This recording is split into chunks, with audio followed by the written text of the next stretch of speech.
qui demande à ces élèves-là de contribuer pour leur laisser la place à tricher. Ils possèdent des problèmes. Mais qui vont régler ces problèmes-là? Ce sont les dirigeants. D'où proviennent les dirigeants? Où l'État congolais organise un test pour évaluer ceux qui doivent passer d'un niveau à un autre. Il veut s'assurer. Et grave et plus dangereuse, non pas la corruption qui consiste à s'adjuger des faveurs indues, mais plutôt celle qui corrompt l'intelligence. Sauvons l'université congolaise.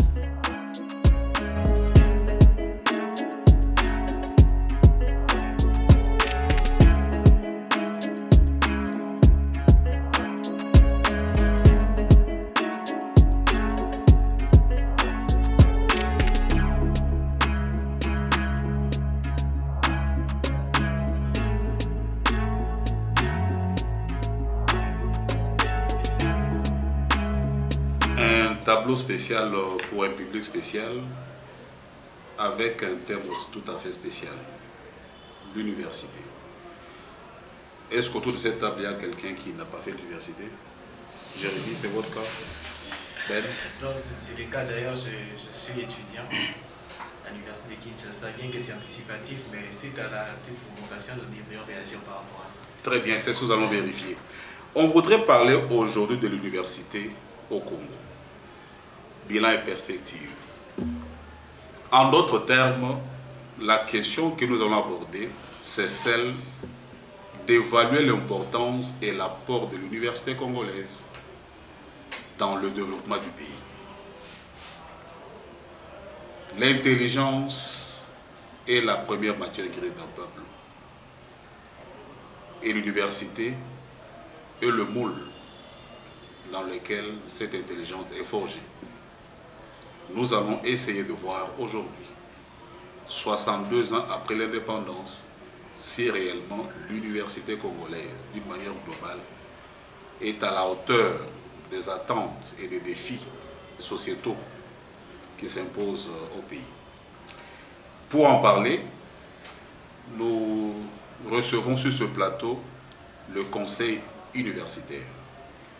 Et nous informons que ce conseil est déjà implanté à Kinshasa, à l'UNIKIN et à l'UPEN, à l'INULU pour l'intérieur et à l'UNIKIS.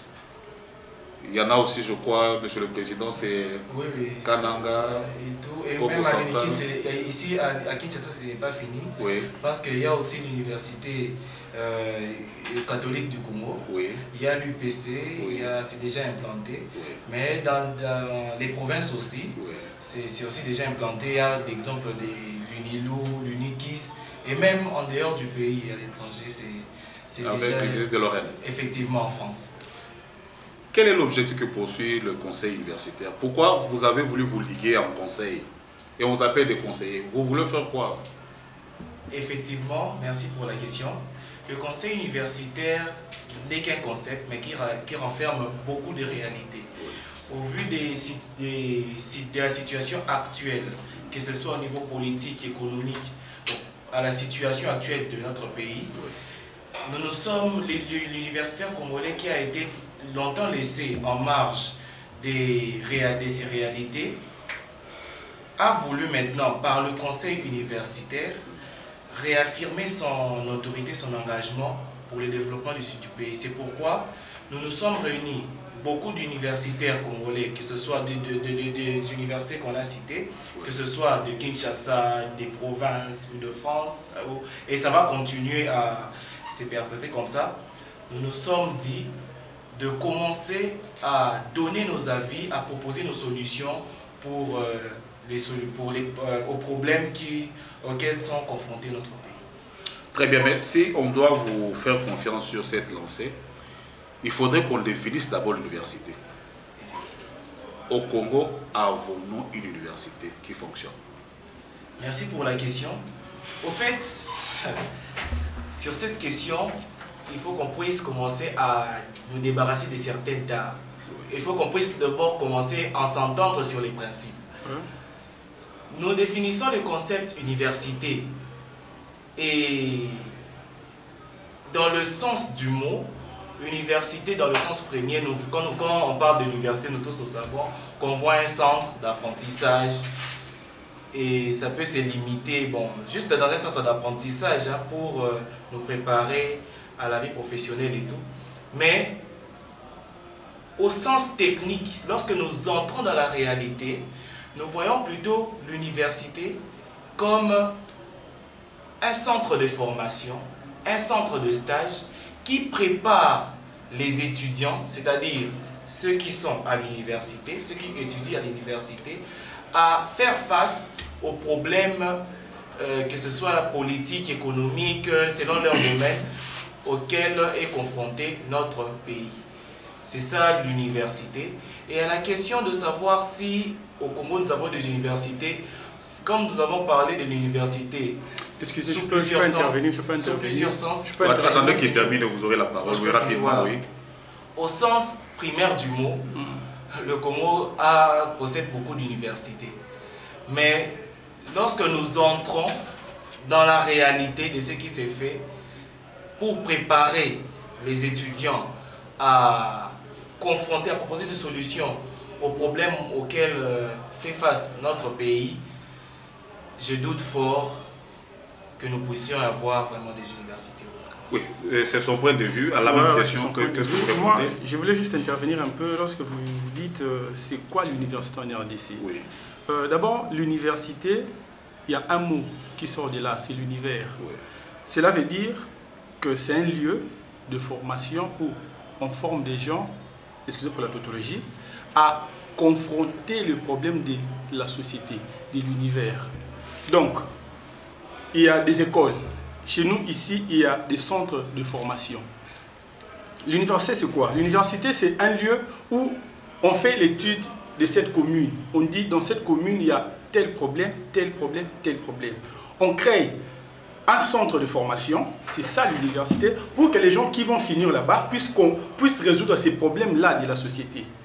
En fait, c'est ça l'université. Mais malheureusement, chez nous ici, il n'y a pas l'université. Non, on va y arriver, n'allez pas vite dans la besoin. Vous avez un point de vue par rapport à la question?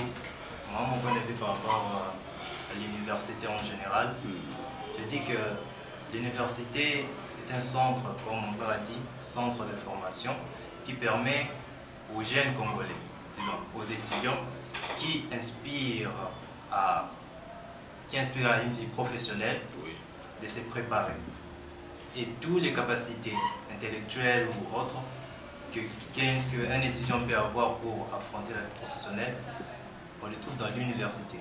Du coup, l'université est un passage, excusez-moi, qui permet à un être ou à un étudiant de se ressourcer, avoir un bagage intellectuel qui lui permettra d'affronter la vie professionnelle. Oui, je voudrais condenser un peu vos réponses parce que je dégage des objectifs. Vous parlez de l'apprentissage, de la formation pour la profession, oui, ou l'apprentissage ou la formation pour affronter les problèmes sociaux. À ce moment-là, il devait s'établir un pont. Ça veut dire la nation congolaise, c'est une entité qui vit, qui a des difficultés, qui a des ambitions, des défis. Construire des routes, maintenir la paix, défendre les territoires, soigner les malades. Et le pays s'est dit, pour faire face à ces différents défis, il me faut un personnel. Et ce personnel, je le trouve où? À l'université. Et à ce moment-là, qui a la charge de former l'universitaire? Est-ce la famille qui doit dégager de l'argent pour l'universitaire, ou c'est l'État qui est consommateur de l'expertise qui doit le former? C'est pourquoi nous, oui, merci pour la question. C'est cette question qui est vraiment pertinente. Oui. Au fait, quand nous avons défini l'université, nous avons défini sous deux aspects. Et vous verrez que, selon votre question, la définition de l'université selon le deuxième aspect rencontre votre question. Oui. Dans le sens où nous ne pouvons pas parler de l'université sans parler de l'État. Oui. Il y a l'État qui possède un territoire, qui possède une population, et chaque État, même les États-Unis d'Amérique ou même les pays les plus développés, possèdent des problèmes. Mais qui vont régler ces problèmes-là? Ce sont les dirigeants. D'où proviennent les dirigeants? Mais parce que les problèmes qui arrivent, souvent, ce ne sont pas des problèmes méconnus comme ça. Il y a des problèmes scientifiques, des problèmes juridiques, des problèmes sanitaires, comme vous l'avez évoqué. Mais ça ne sera pas, on ne va pas demander à n'importe qui pour venir régler ces problèmes. Des personnes qu'on va affecter à ces services-là, à ces ministères, doivent avoir étudié comment les choses se passent là pour régler les problèmes de la société. Ils doivent procéder une expertise appropriée pour affronter le problème. C'est ça. Il va créer l'expertise de vrai. Bon, elle doit être acquise normalement dès l'école primaire, secondaire, mais plus que nous parlons d'université aussi, de l'université aussi. Donc c'est un centre de formation, un centre d'acquisition de l'expertise pour faire face aux problèmes de la société. Est-ce qu'on peut dire que l'université est un lieu d'élite? Parce que, comme il vient de le dire, on a un cursus scolaire, mais quand on est à l'université, c'est qu'on est à la porte des responsabilités. Mais est-ce que l'accession à l'université devait être réservée à tout le monde, ou il fallait qu'une certaine catégorie de personnes bien sélectionnées puissent y prendre part? Merci, je peux intervenir, pardon. Oui. Avant de passer, on doit d'abord prendre en charge les universités. Oui. En fait, lorsque moi j'étudie, j'étudie pour ma famille. Donc cela veut dire que c'est ma famille qui me prend en charge. Lorsque j'étudie, j'étudie pour l'État. À l'université, on est là pour résoudre le problème de la société. Au sein de laquelle votre famille se trouve aussi. Oui. Cela veut dire, selon moi, l'État devrait prendre une grande partie et la famille aussi prend une petite partie. Parce que la personne qui va expérimenter la connaissance acquise à l'université, ce n'est pas ma famille. Mais c'est d'abord l'État en général. D'où, dans cet État-là, ma famille aussi y compris. Donc, l'État devrait prendre une grande partie. Si il faut l'estimer en termes de pourcentage, je peux le dire 70%. Parce que si il y avait des bourses, s'il y avait la prise en charge des étudiants, malheureusement chez nous, il n'y en a pas. Les étudiants qui étudient comme ça, un étudiant en famille, autant en Vous voyez, en fait, c'est ça le vrai problème. Maintenant, lorsque vous demandez s'il y a des élites à l'université. Donc, si l'université devrait être réservée, vu le fait que c'est un milieu où l'on doit former les solutionneurs de problèmes. Est-ce que tout le monde devait venir à l'université ou il fallait la réserver à une catégorie d'élite déjà quand même qui se sont distingués quelque part? Là, c'est un problème qui est très complexe. Oui. Pourquoi? Lorsque vous demandez qu'il y ait des élites, qu'on fasse une sélection, oui, on va encore rentrer dans un niveau précédent. Cela veut dire au niveau humanitaire. Qu'est-ce qui se passe là-bas au niveau humanitaire? Si on se dit, bon, pour être à l'université, il faut avoir au minimum 70% à l'examen d'État. Aujourd'hui, notre examen d'État, c'est facteur chance. Tu travailles, la méritocratie n'existe plus. C'est un facteur chance. D'où il faut prier, il faut faire ceci pour avoir 70%. Donc là, la formation sera encore mise en évidence, mise en cause. Parce que le choix à ce niveau-là, ça va poser un problème. Si on rentre encore dans un niveau plus bas, au niveau primaire, oui, nos enfants, comment est-ce qu'ils sont encadrés à l'école? Aujourd'hui, moi j'étais étonné en route, je revenais de la ville, j'ai rentré un enfant de 8 ans, 9 ans, qui dit à son ami, maman a donné à monsieur l'argent pour que je puisse passer. Un enfant de 9 ans, c'est déjà que non, si j'échoue, il y a de la corruption à la base. Oui, déjà à la base. Donc le problème de l'université, ce n'est pas seulement l'université, mais le problème est très complexe. Son soubassement. Il y a un soubassement vraiment élargi et complexe que si on commence à étudier ce problème-là, on va comprendre que l'université n'est que, je peux dire, la conséquence d'un désordre. Oui, d'un désordre bien défini en amont. Très effectivement, si je peux aussi, bon, si, merci pour m'avoir laissé. Au fait, si je pouvais aussi ajouter quelque chose, c'est qu'on doit savoir d'abord en amont que dans le cycle d'apprentissage, dans toute notre vie, il y en a 3 ou plus ou moins 4. Il y a l'école maternelle, l'école primaire, l'école secondaire humanitaire, et puis bon, l'école secondaire qui a été supprimée. C'est maintenant l'école primaire un peu élargie, l'école humanitaire et puis l'école universitaire. Mais les problèmes auxquels feront face l'État plus tard ne sont pas les problèmes d'une seule personne, ne sont pas les problèmes d'une seule famille. D'où les problèmes on parle de l'État ici. Nous sommes en train de parler de l'État et non d'une seule personne. Et l'État, prenons l'exemple de l'État congolais, ça représente plus de 85 millions de personnes. Et vous pensez que pour régler ces problèmes-là, nous devons avoir des personnes qui ne sont pas bien formées? Non. L'université congolaise, ou bien l'université congolaise, ou soit l'université en général, comme pour répondre à votre question, devrait regrouper des élites qui vont régler des solutions et qui vont régler des problèmes qui dérangent notre pays. Si je pouvais Très bien, rapidement. Et après lui, nous allons parler de filtres. Parce que vous avez parlé d'un problème à 3 niveaux. L'école primaire, quand elle n'est pas bien organisée, on a des humanités qui posent problème. Et l'université ne va que subir les conséquences. Constater des conséquences de l'impréparation à la base. Mais l'État a quand même des filtres, non? Nous avons les NAFEP, je crois, TENAFEP ou les NAFEP, où l'État congolais organise un test pour évaluer ce qui doit passer d'un niveau à un autre. Il veut s'assurer. Vous avez été dans plusieurs écoles, mais moi, l'État, qui va vous employer, qui a besoin de vous, je dois m'assurer que le passage, c'est bien fait. Et après ça, il y a aussi les examens d'État. Mais comment est-ce que ces deux filtres n'aident pas l'État à pouvoir s'assurer de ce qu'il doit avoir à l'université? C'est ce que moi je voulais dire. L'important est que l'État fait déjà quelque chose. Il n'est pas à négliger. Il n'est pas à négliger, il fait déjà quelque chose. Le problème est que comment est-ce que les choses se font maintenant? Oui. Parce que quand ils mettent déjà en place un système pour orienter les gens, orienter les étudiants, c'est déjà bien. Oui. Mais le plus important maintenant, comment est-ce qu'ils procèdent pour que ce qu'ils font là soit efficace une fois l'étudiant arrive à l'université pour mieux se défendre et mieux se préparer. Donc vous voulez dire que les TENAFEP et les examens d'État se passent d'une certaine manière? Je n'ai pas dit ça. Là, moi j'ai des mots précis. Non, j'ai des mots très précis. Il a peur de s'affirmer. Non, moi j'ai des mots précis. Oui. Moi je n'ai pas peur. Moi je n'ai jamais eu peur. Oui. Il faut dire ceci. Ces filtres-là, qu'est-ce qui se passe là-bas? Je prends un niveau un peu plus haut. L'examen d'État. C'est examen de l'État. Examen, oui. Examen de l'État. Ouais, c'est un examen de l'État. C'est l'État qui organise cet examen. Qui examine le D'abord, les professeurs qui sont là pour composer l'examen, dès qu'ils finissent, ils font des captures.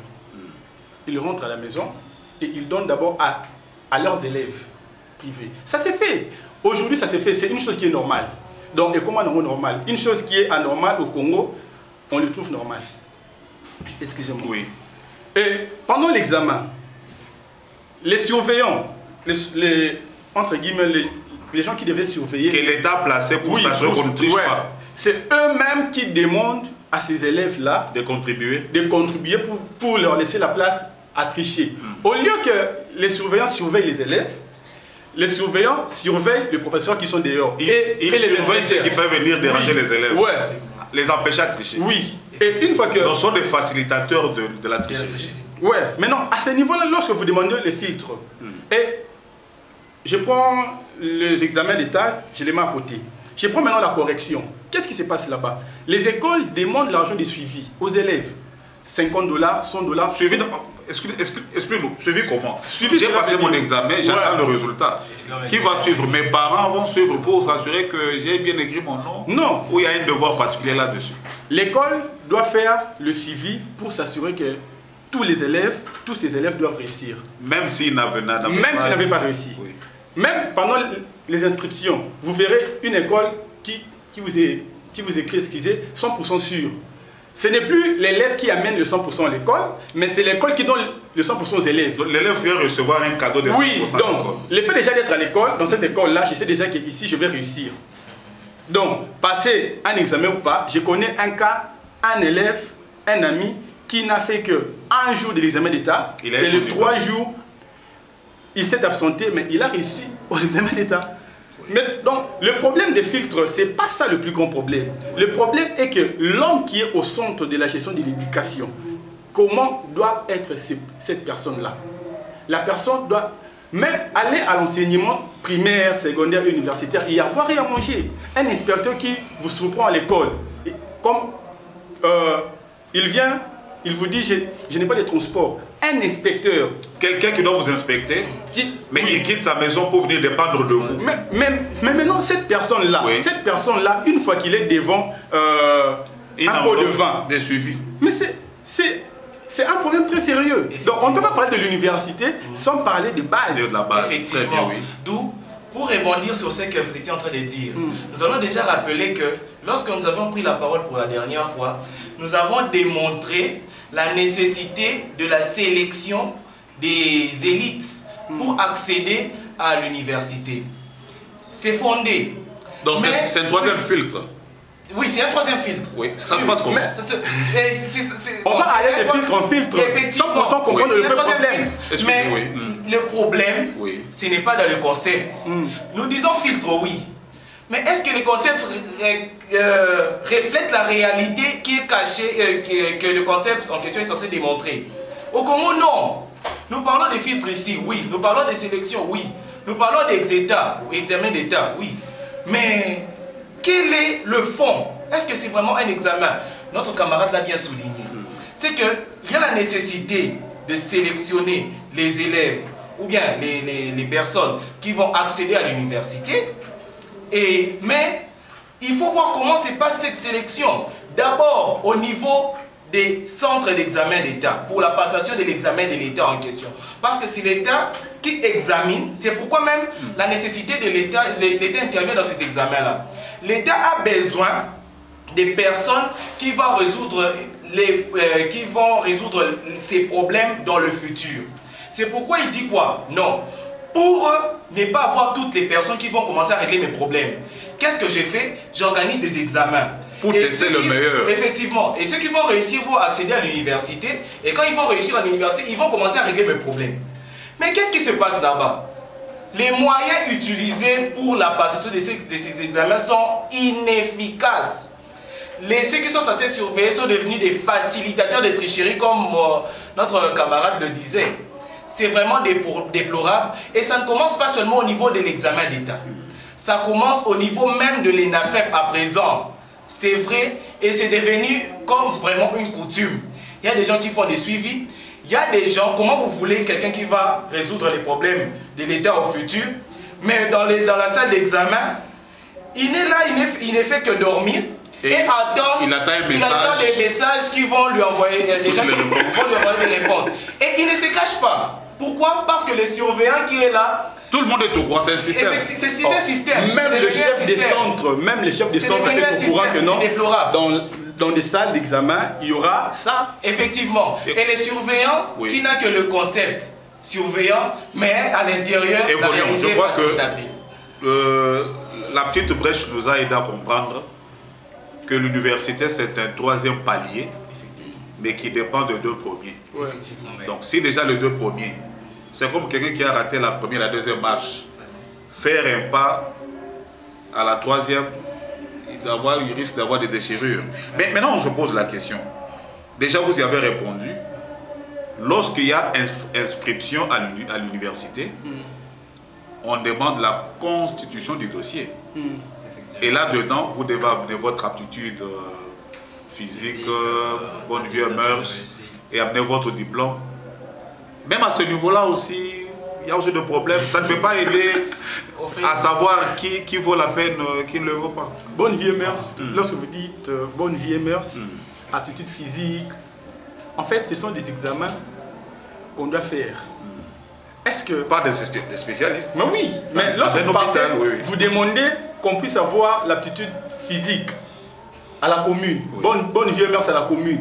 Est-ce que la commune a des inspecteurs qui descendent sur terrain dans le quartier pour voir si cette personne a de mœurs ou pas? C'est automatique qu'on délivre ces documents? Non, c'est un document qu'on paye pour en avoir. C'est comme si j'achetais mon papier mouchoir. L'utilisation ne dépend que de moi. Je ne vais pas acheter bonne vie et mœurs à la commune. On achète à la commune. Ce n'est pas que non, le frais qu'on donne, ce n'est pas le frais de l'État, mais c'est une vente. J'ai acheté... La vente, c'est un document. Oui. Quelles que soient mes mœurs. Quelles que soient mes mœurs, l'État ne connaît absolument rien. Vous trouverez nombre d'énigmes, 0. Nombre de ça, 0. Nombre de ça, 0. Et la personne, même si il y a... C'est ce qui fait que dans nos universités, vous trouverez des Koulouna. Je peux citer l'ISTA. Qu'est-ce qui se passe à l'ISTA? ISTA Mouchetou. Non, ce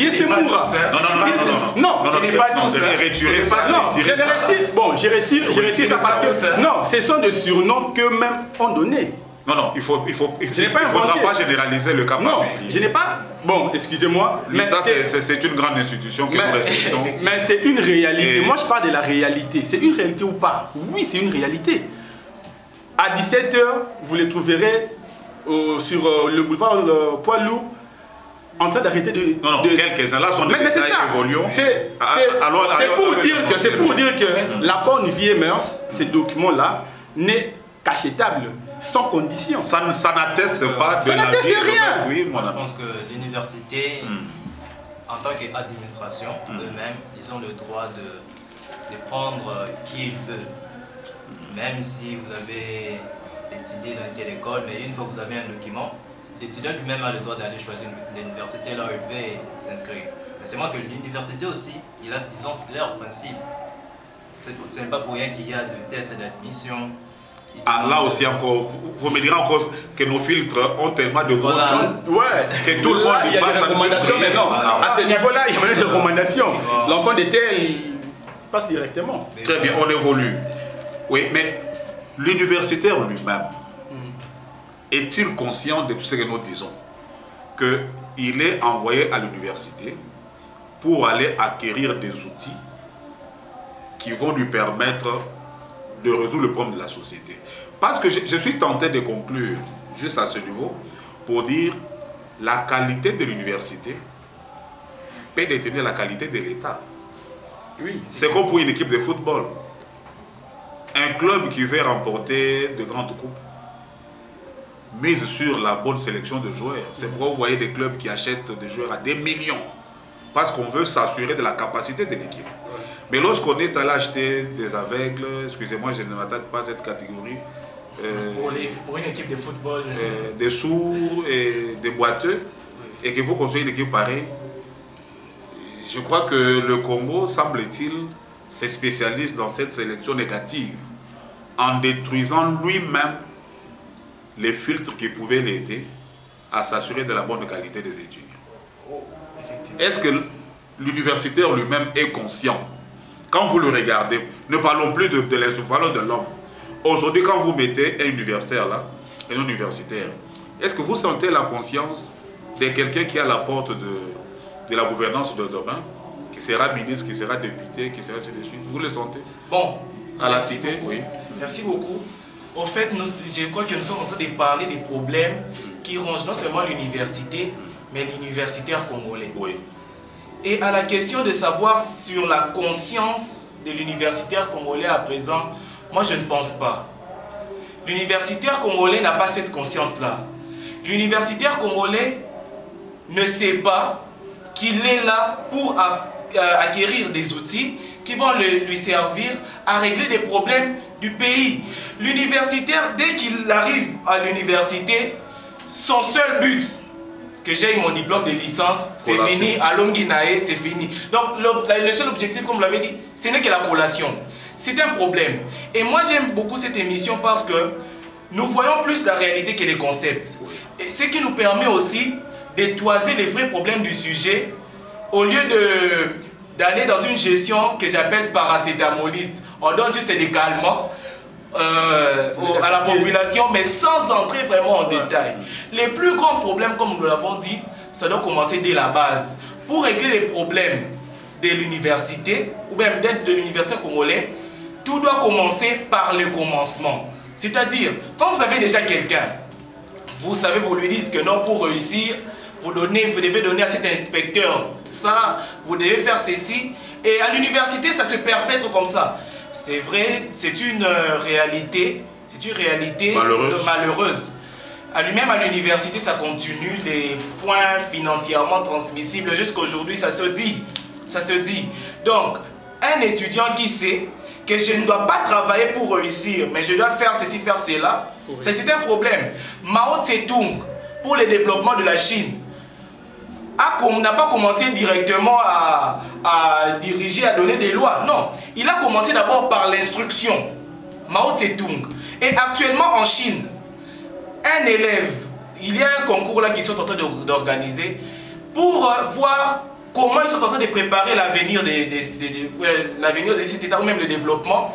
Ils ont légiféré que un étudiant qui va tricher au courant de ce concours écopera non seulement des sanctions disciplinaires, mais même des sanctions pénales. 7 ans de prison. 7 ans de prison pour des sanctions qui sont privatives de liberté. Vous voyez maintenant, un étudiant comme ça, comment il va s'hasarder à aller tricher. Au contraire, il va travailler dur pour réussir. Au fait, ici, nous sommes en train de régler les problèmes de l'État. Si on veut faciliter toujours les gens à réussir et ne pas promouvoir l'élite, c'est ce qui fait que nous n'aurons pas un État solide. Bon, oui. je vais vous donner la parole s'il vous plaît. Donnez-moi juste quelques minutes.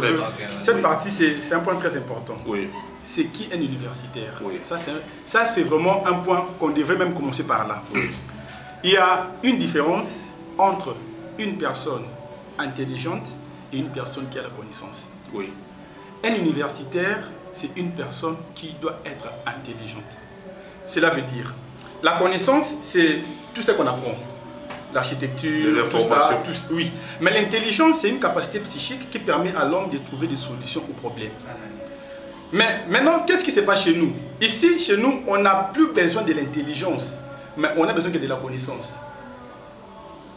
Je vais à l'université, 1 plus 1 égale 2. Ça me suffit. Ça me suffit. L'histoire est une science qui étudie la maîtrise des définitions. Ça me suffit. Ça me suffit. Ouais. Mais dans la pratique maintenant... On n'entre pas dans cette connaissance pour en faire un outil de développement. Oui. Comment faire maintenant la connaissance un outil de développement? C'est là où ça pose un problème à l'université. L'université n'est... Et recette théorique. Trop théorique. Définisseur. Oui, c'est pour cela que vous verrez qu'ici en RDC, une personne qui a fait la mécanique est obligée d'aller dans un garage pour apprendre encore. Mais c'est un licencié en mécanique, mais vous le trouvez dans un garage pour apprendre. Vous apprenez encore quoi? Ce n'est pas parce que l'université ne s'est pas elle-même organisée pour avoir des outils de formation. Parce que former, ce n'est pas indiquer la direction. C'est ça. Former, c'est doter des instruments. Oui. Comment est-ce que quelqu'un qui a fait la chimie peut faire la chimie sans pour autant voir dans un laboratoire? Il n'a jamais vu H2O, je ne sais pas si c'est visible. Mais sur papier, il peut vous retracer tous les tableaux périodiques. Oui. Est-ce que cette personne est formée ou informée? Ah, vous voyez, vous avez la parole, oui. C'est le problème aussi avec nos universités d'aujourd'hui.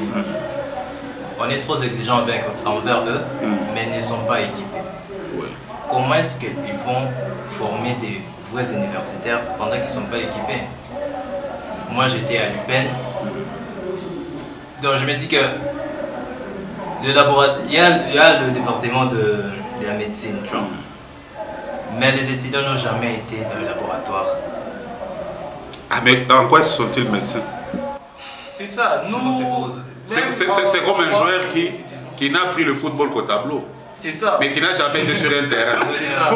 Il n'a que des schémas sur un tableau. Et il est footballeur. Donc le danger, c'est quand on veut inculquer aux étudiants des définitions. C'est ça aussi le problème de l'université.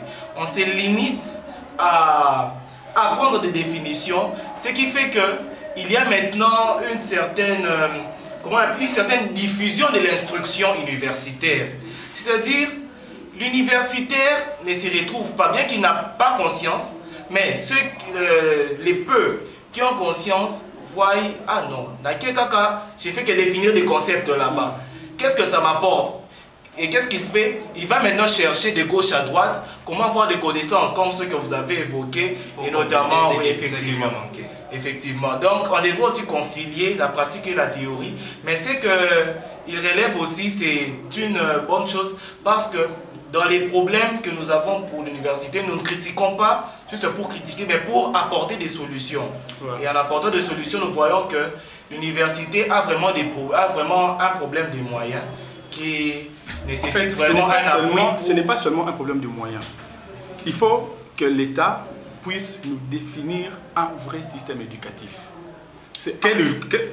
Qu'est-ce qu'il ne fait pas cette formation? Qu'il fait des objectifs. Oui, on s'est dit, dans mon nouveau système éducatif, un licencié en mécanique ne sera pas là que pour réparer des voitures, mais pour fabriquer des voitures. Un licencié en Polytech peut fabriquer aujourd'hui un avion. Oui. Quel était le vice des objectifs? Mais dans notre système éducatif, on ne voit que l'information. L'information. On te passe l'information. Ça, c'est un téléphone. Mon téléphone, ça fonctionne comme ça, comme ça, comme ça. Oui, d'accord, j'ai fini. Et après, maintenant. Et pendant 60 ans, on ne fait que perpétrer la même information. Mais c'est ça, la même information. Vous trouverez même dans nos universités un professeur qui a un syllabus daté des 60.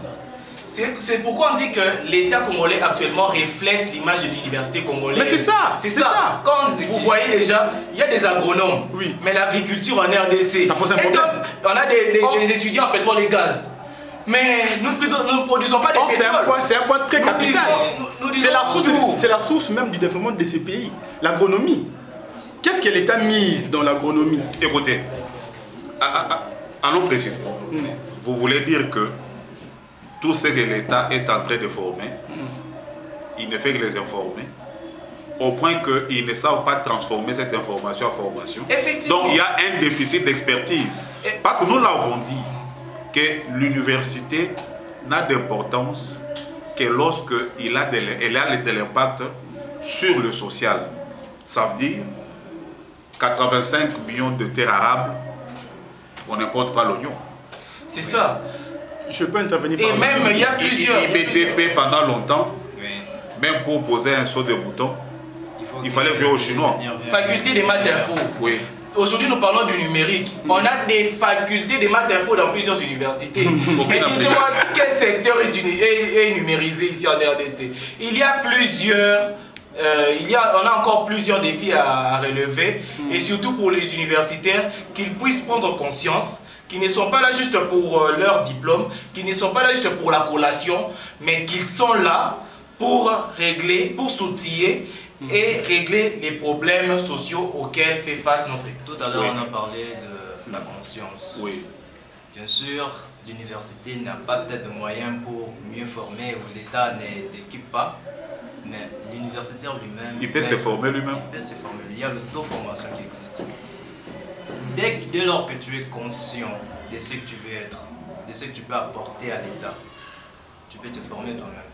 La diffusion de l'instruction universitaire, oui, ça existe. On peut se former soi-même. Surtout qu'avec l'Internet, toutes les connaissances sont libres aujourd'hui. Des connaissances, oui. Moi, je peux intervenir, mais j'aimerais que vous puissiez me rebondir par la question que vous avez posée. J'ai perdu un peu l'idée. J'ai parlé du pont. L'université égale expertise pour développer la société. 85 millions de terres arables, beaucoup de facultés d'agronomie, mais le Congolais meurt de faim. Les services de l'état civil. Vous avez des cours d'eau qui vous débordent et qui vous tuent des gens. Vous avez beaucoup de chimie ici, mais les Congolais boivent de l'eau impropre. C'est ces contrastes-là. Nous avons tout, mais on ne sait pas les transformer faute d'expertise. Mais si l'université ne produit pas l'expertise, elle sert à quoi? Par là, je peux commencer d'abord un peu plus bas. Oui.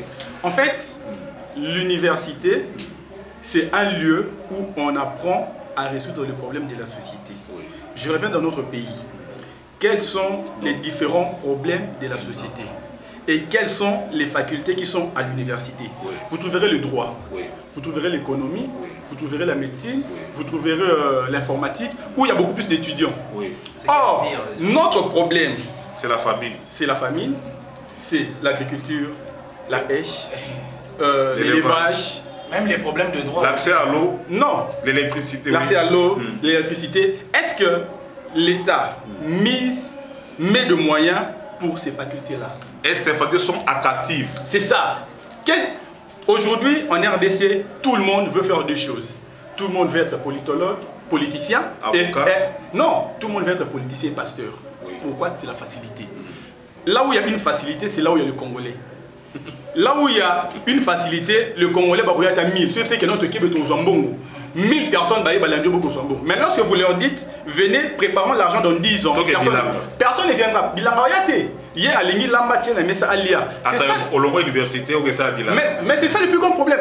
Un Congolais qui dit un licencié en cordonnerie, un cordonnier. Mais aujourd'hui, nous ne voulons pas Griffe qui fait la fierté de notre pays. C'est un cordonnier. Donc, qu'est-ce que la RDC propose comme faculté aux universités pour résoudre le problème de la société? C'est ça d'abord le plus grand problème. Donc nous avons une formation cosmétique. Mais oui!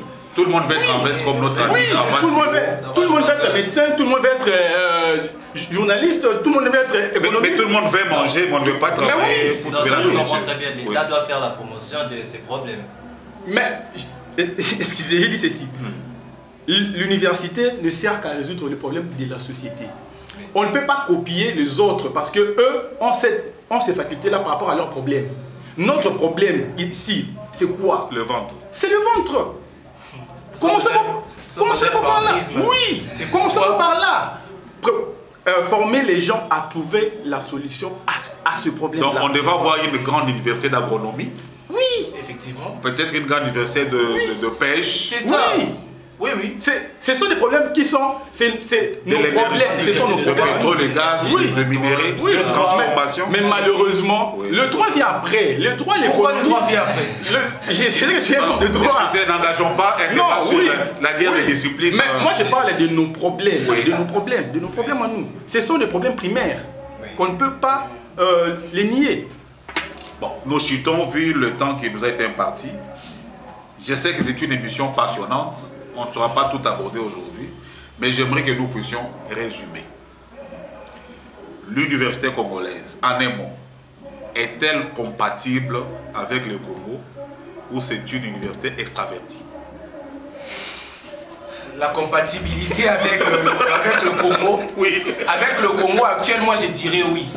Pourquoi? Parce qu'avec le Congo actuel, oui. Mais le Congo qu'on espère, avec le Congo qu'on espère, oui. Avec le Congo qu'on espère, parce qu'on espère un Congo développé, un Congo avec des nouvelles structures, un nouveau Congo. Avec un Congo développé. Un Congo intelligent. Oui. Avec un Congo intelligent, cette université n'est pas compatible. Et elle est vraiment extravertie. D'où le conseil universitaire, par mon entremise, le président, et pour résumer, au-delà des problèmes que nous avons évoqués ici, va faire plusieurs propositions pour réformer, parce que le secteur universitaire doit vraiment être réformé. Nous devons réformer le secteur universitaire et c'est pourquoi nous proposons déjà des solutions, notamment l'efficacité des moyens, parce que les moyens en question existent déjà, des filtrages. Renforcer le filtre. Effectivement. Et n'a fait pas. Et l'examen d'État et même les tests d'admission au sein de l'université. Les dossiers d'inscription. Oui, les dossiers d'inscription et tout ça. Et aussi même au sein de l'université, il faut renforcer les moyens pour que ce soit efficace. Là, c'est la première des choses. La deuxième des choses, les moyens financiers. Vraiment, le conseil universitaire a analysé parce que tout ce qui se passe comme problème financier est en train de retomber sur nous universitaires.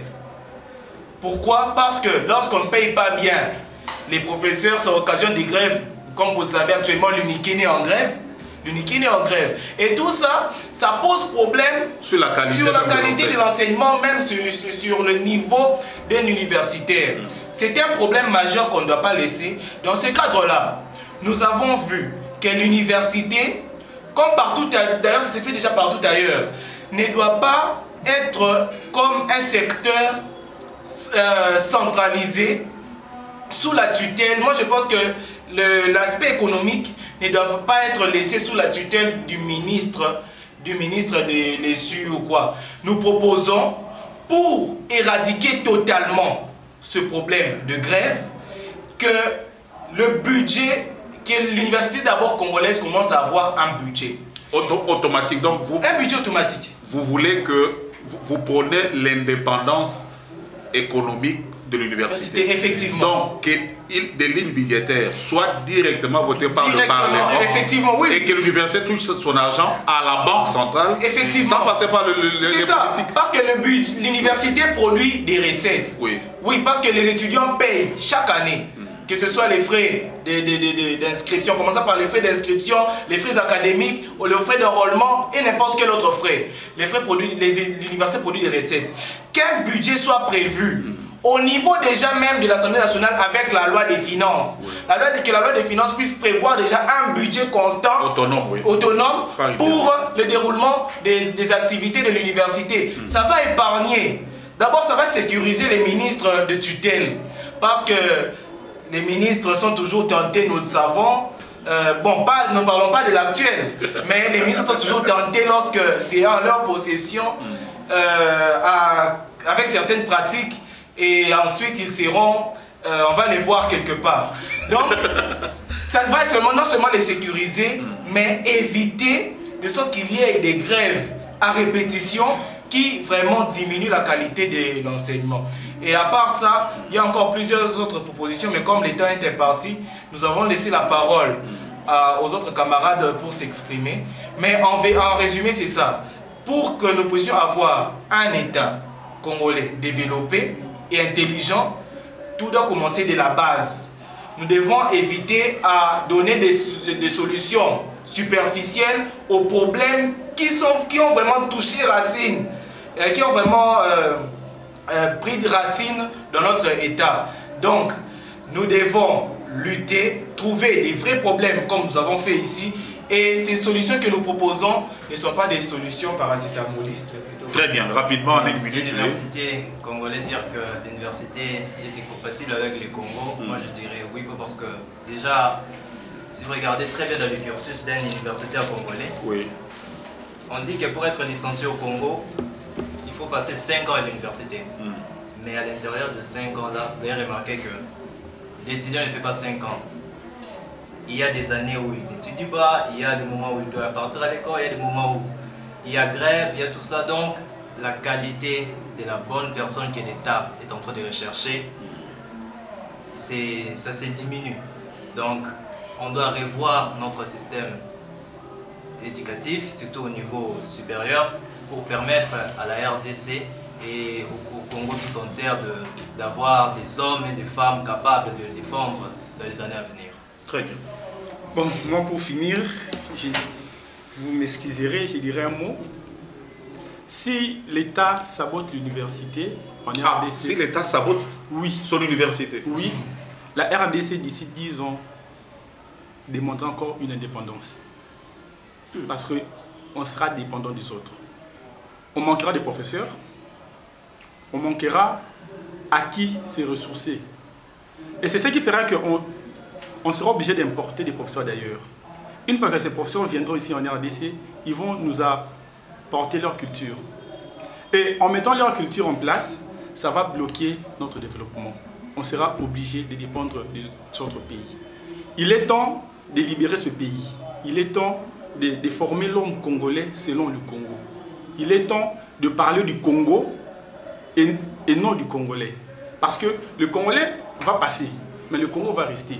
On a vu que pour l'avenir, qu'est-ce que nous allons donner à nos enfants? Quel type de Congo?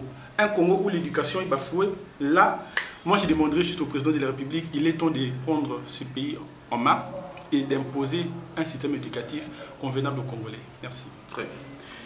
Nous mettons point par ici du conseil universitaire et nous remercions le président. Merci.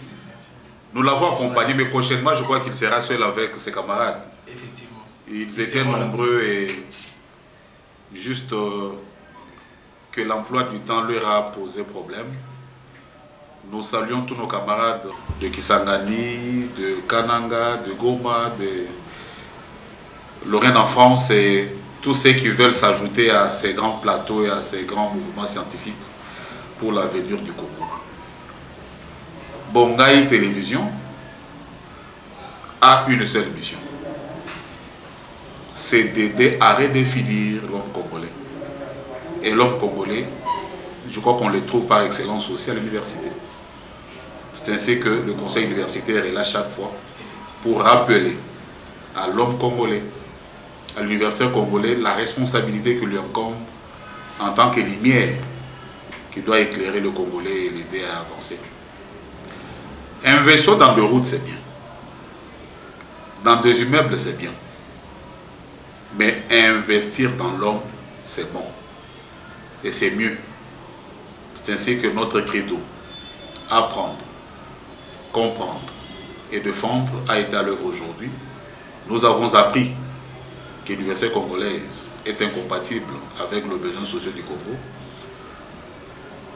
Nous avons compris que le défi pour la redéfinition de l'université passe par son autonomie financière, passe également par le recadrage de l'outil de la formation afin que nous ne puissions pas seulement nous borner à l'information, mais que nous passions réellement à la formation afin que celui qui sortira de nos universités soit capable d'affronter le problème du pays et de nous conduire. Défendre, c'est le travail de nous tous. Les excellences, le député, les institutions, Excellence, Monsieur le Président de la République, le professeur, pensons à la qualité de ce que nous sommes en train de constituer comme université, parce que notre développement et notre maintien en tant que nation en dépend. Merci et bonsoir chez vous. Merci.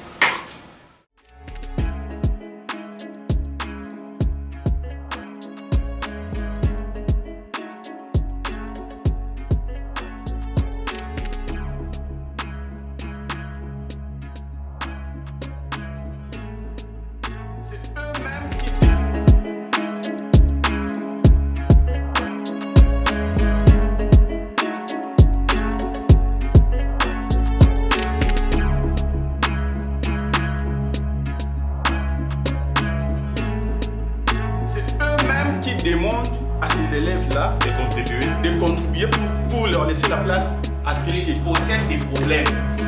Mais qui vont régler ces problèmes-là? Ce sont les dirigeants.